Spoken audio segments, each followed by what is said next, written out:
में से, हालेलुया। उसकी भरपूरी में से हमने लिया। हमने क्या प्राप्त किया? अनुग्रह पर अनुग्रह, कृपा पर कृपा, जो आम लोगों को नहीं मिली हमें मिली। जो बात ज्ञान मानों से छिपाई गई, वो बात हमारे ऊपर, बालकों के ऊपर परमेश्वर ने प्रकट की। हालेलुया। एक बार एक लड़का यीशु मसीह के पास आता है। लिखा वो बहुत धनी था, जवान था, और प्रभु यीशु मसीह के पास आकर बोलता है, प्रभु जी मैं अनंत जीवन पाने के लिए, हमेशा का जीवन पाने के लिए क्या करूं? तो लिखा है प्रभु यीशु मसीह ने बोला, आज्ञाओं को मान। क्योंकि यीशु मसीह देख रहे थे ये व्यवस्था के ऊपर इसको घमंड है, इसको अपनी धार्मिकता के ऊपर घमंड है। कई बार क्या करते हैं हम क्या सोचते हैं कि परमेश्वर हमारे ऊपर दया कर रहे हैं। हम कई बार, बहुत बार गलती कर जाते हैं कि मैंने वो वहां पर प्रार्थना की, ऐसा हुआ, मैंने वो किया, इसलिए प्रभु ने ऐसा कर दिया।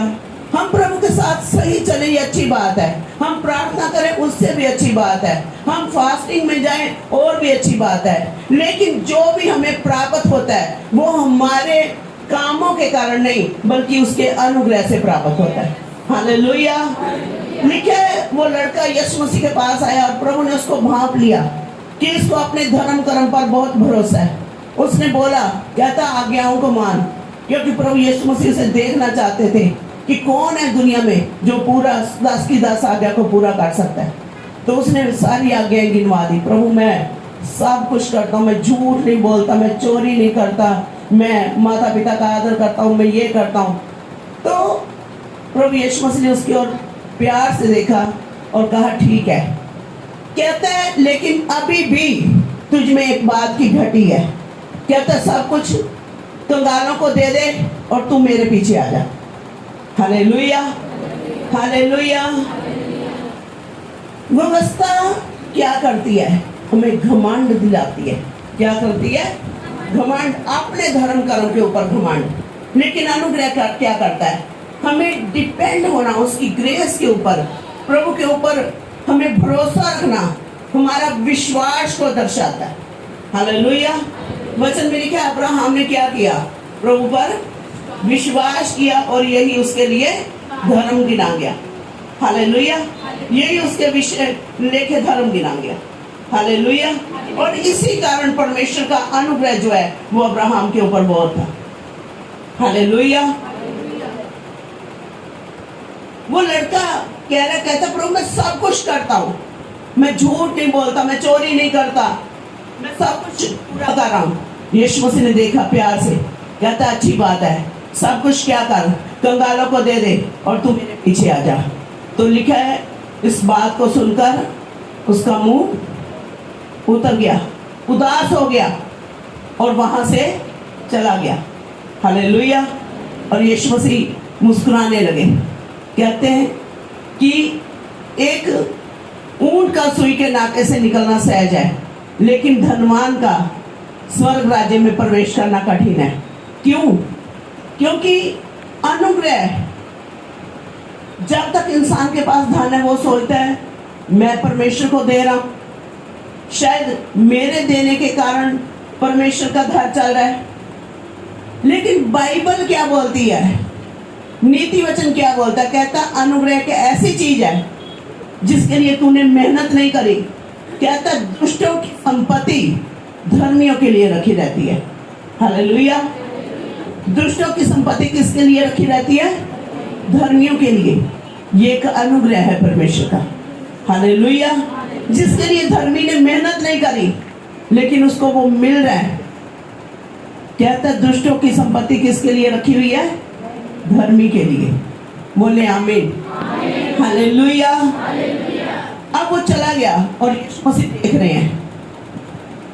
यीशु मसीह उसको समझाना चाहते थे कि ये तेरे धर्म और कर्म से नहीं होगा, ये तेरे एफर्ट लगाने से नहीं होगा, ये उसके अनुग्रह से होगा। Hallelujah, hallelujah. हम देखते हैं अगर मूसा की बात मानने वाला अगर ब्लेस हो सकता है तो प्रभु यीशु मसीह की बात मानने वाला उससे कितना और ज्यादा ब्लेस क्यों ना होगा। बाइबल में लिखा, उस दिन मैं बता रही थी वचन में कि जो मूसा वो परमेश्वर के घर का क्या है? सेवक है। मूसा क्या है परमेश्वर के घर का? पिछली बार अभी आपने सुना है, भूल गए आप लोग। मूसा क्या है परमेश्वर के घर का? और यीशु मसीह क्या है? मालक, अधिकारी है, वो पुत्र है। हालेलुया। और जब कोई खास काम होता है तो अगर हम मान लो एक बंदा साहूकार है, वो काम दे रहा है, किसी को काम काज करवा रहा है, तो वो अगर फील्ड में किसी को भेजना है, बाहर भेजना है, मार्केटिंग के लिए भेजना है, काम के लिए भेजना है, तो वो किसको भेजेगा? नौकर चाकरों को।